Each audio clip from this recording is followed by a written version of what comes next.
Convertirse en madre siempre será una decisión crucial en la vida de una mujer. Y aunque hay quienes se nieguen a admitirlo, en pleno siglo XXI las mamás continúan enfrentando estigmas, desigualdades y violencias. De hecho, la maternidad fue por mucho tiempo uno de los temas olvidados para el feminismo, principalmente por la creencia errónea de que ser madre y ser feminista son dos conceptos que parecieran incompatibles. Pero nada está más alejado de la realidad. Reivindicar la maternidad y la crianza con una perspectiva de género es la apuesta que hace la socióloga y periodista española Esther Vivas, quien en su libro Mamá desobediente, una mirada feminista a la maternidad, invita a reflexionar el significado de ser madre desde todas sus aristas, mitos y tabús. Temas tan controvertidos y silenciados como la infertilidad, la lactancia materna, la depresión posparto, la violencia obstétrica o la gestación subrogada son abordados desde la investigación y los datos duros, pero también desde la propia experiencia de Esther como madre. Mamá desobediente hace una fuerte crítica al sistema patriarcal y capitalista que históricamente ha impuesto un modelo de maternidad, y que aún continúa haciéndolo. ¿Por qué se sigue asociando la maternidad con la opresión de la mujer? ¿Por qué abordar la maternidad desde una perspectiva feminista? Y la experiencia materna, por desgracia, a menudo viene atravesada por distintas desigualdades y discriminaciones que hay que erradicar. Y desde mi punto de vista es el feminismo el que tiene que exigir, por ejemplo, que acabe la violencia obstétrica que se da en la atención sanitaria al parto. Es el feminismo el que tiene que reivindicar unas licencias de maternidad mucho más amplias que las actuales. Es el feminismo el que tiene que levantar la bandera de que las mujeres podamos gozar de una lactancia materna satisfactoria. Si no es el feminismo quien reivindica estos derechos, el gran problema es que el patriarcado secuestró a la maternidad. El patriarcado se ha apropiado de la maternidad y nos ha impuesto a las mujeres el mandato de la maternidad a lo largo de la historia. Y contra esta imposición se rebelaron las feministas de la segunda ola de los años 60-70. Pero en ese rebelarse se cayó en cierto modo en un discurso antimaternal y antirreproductivo. Es decir, el patriarcado nos impone ser madres, decidimos no serlo. Y creo que no se puede reducir el mandato de la maternidad y la maternidad patriarcal a lo que es la experiencia materna, porque cuando esta experiencia materna es una experiencia libremente elegida, es una experiencia que es central y gozosa para la vida de muchas mujeres, a pesar de todas las contradicciones inherentes a la maternidad, y esta experiencia debe estar dotada de derechos. Esther Vivas describe la existencia de un ideal materno que va desde la mamá sacrificada y abnegada hasta la supermamá que puede trabajar y criar al mismo tiempo. Pero la maternidad no es un asunto exclusivo de la mujer, sino que se trata de una responsabilidad colectiva en el que tanto el padre como la sociedad deben participar. El problema es que las mujeres que son madres experimentan constantemente dinámicas socioculturales y estructurales que les impiden vivir esta experiencia a plenitud. Desde la manera de dar a luz, si deben o no amamantar a sus bebés, hasta los permisos de maternidad insuficientes y los horarios de oficina imposibles.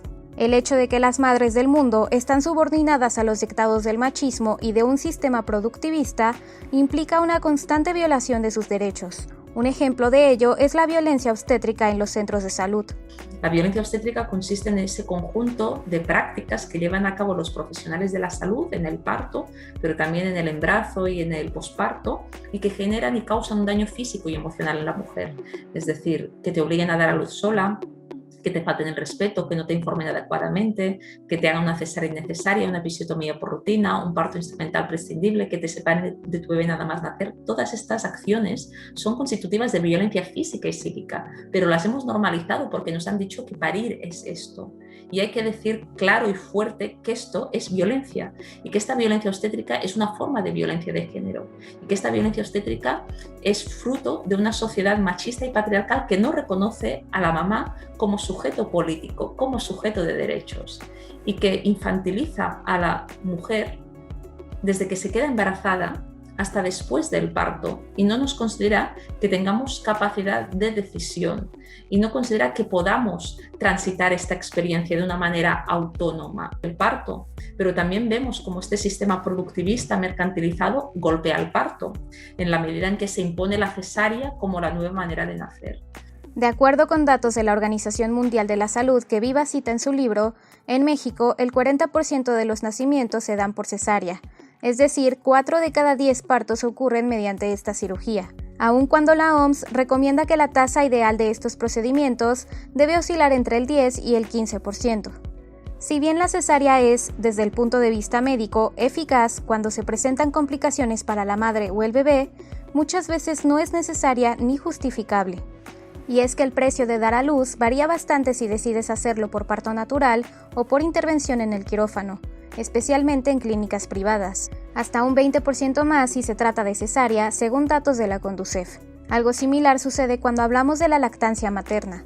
Para la autora hay un constante cuestionamiento de la capacidad de las madres para dar el pecho, y advierte que detrás de este tema están las industrias del biberón y de la leche artificial, quienes buscan hacer negocio a costa de la alimentación del recién nacido. Por un lado, hoy en día nos han hecho creer a las mujeres que no podemos amamantar, que no tenemos capacidad de hacerlo de una manera correcta. Es decir, constantemente tu entorno, cuando te conviertes en madre, tú cuestiona tu capacidad lactante. Y esto hace que nosotras mismas dudemos de que podamos dar el pecho. Pero al mismo tiempo, esta capacidad lactante es cuestionada porque hay unos intereses económicos de la industria del biberón, de la industria de la leche artificial. Hay todo un negocio de las empresas de la industria agroalimentaria que a veces también establecen vínculos estrechos con los pediatras profesionales de la salud para que a las dificultades iniciales que nos podemos encontrar con la lactancia, estos profesionales ya nos insten a dar lactancia mixta o lactancia de fórmula para así beneficiar a estas empresas. Otro gran tema que Esther Vivas plantea en su libro es la gestación subrogada. Recientemente, la Suprema Corte de Justicia de la Nación en México aprobó regular esta práctica con base en modificaciones hechas al Código Civil de Tabasco. La gestación subrogada es un contrato a través del cual una mujer accede a gestar en su vientre para una persona o personas contratantes que tienen la intención de convertirse en padres o madres del menor nacido de ese embarazo.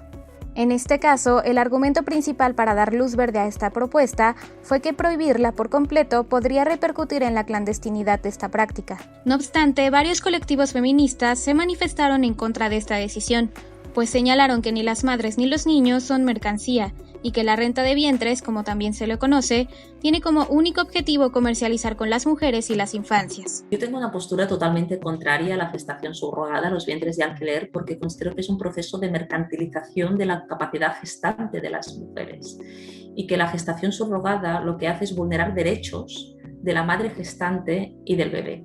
Y por lo tanto no se puede ser madre o padre a cualquier precio, vulnerando los derechos de terceros. Con la gestación subrogada, esa mujer que es contratada para gestar a un bebé, esa mujer no puede decidir a lo largo de esos 9 meses de embarazo. Esa mujer, si tiene que abortar, ¿no?, porque tiene un embarazo múltiple y personas que contratan esa gestación no quieren varios bebés sino solo uno, es la persona o personas contratantes quienes van a obligar a esa mujer a abortar uno o más de uno de sus fetos en función a veces incluso del sexo. Para la autora, actualmente no se puede hablar de la existencia de una sola maternidad. Existen varias maneras de ser mamá. Madres solas o adoptivas, por ejemplo. Pero sobre todo, convertirse en madre cambia dependiendo del contexto económico, político, social y cultural en el que se encuentren. No es lo mismo ser mamá en Europa que en América Latina. Y tampoco es lo mismo tener hijos y vivir cómodamente que tenerlos y ganar el salario mínimo. Las desigualdades, la precariedad laboral y la complicada situación económica de muchas mujeres son determinantes para vivir la experiencia materna. Es en este punto en que la maternidad se convierte más en un privilegio con un sesgo de clase y etnia que en un derecho ejercido libremente. Sino que también la maternidad viene condicionada por desigualdades de clase social y de raza. Entonces, si tú eres una mujer pobre con pocos recursos económicos, vas a tener muchas más dificultades en tu maternidad, muy probablemente, que una mujer blanca de clase media o clase media alta. Y si tú eres una mujer negra, indígena, racializada, migrante, vas a tener aún más dificultades y más opciones de sufrir violencia en tu parto, en tu experiencia materna. Y por lo tanto, es fundamental defender los derechos de las madres, defender el derecho a un parto respetado, a unas licencias de maternidad más amplias, a una lactancia materna satisfactoria, porque si estos derechos no están garantizados, se convierten en privilegios de esas mujeres de clase social alta, media, que se lo pueden permitir, que pueden permitirse un parto respetado porque contratan una dula, una partera, van a un determinado centro hospitalario donde practican un parto más humanizado, y todas las mujeres, al margen de su clase social y su raza, tienen derecho a este parto respetado, a poder estar con sus criaturas, a poder dedicar tiempo a la crianza, compatibilizarlo con el empleo si así quieren y no ser discriminadas. ¿Qué significa ser una mamá desobediente y cómo podemos serlo? Para Esther Vivas, acabar con el mandato de la maternidad como destino no significa negarla por completo, sino más bien repensarla y abordarla desde una clave feminista.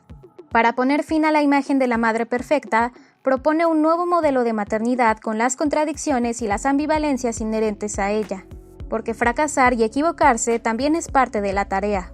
Para mí ser una mamá desobediente es ser una mujer que reivindica su derecho a decidir sobre la experiencia materna y también es una mujer madre que se opone y desobedece al ideal de buena madre y por el contrario reivindica la maternidad real. No a una maternidad impuesta por el patriarcado y el capitalismo. Sí a una maternidad como experiencia personal y respetando los derechos de las madres y de los niños.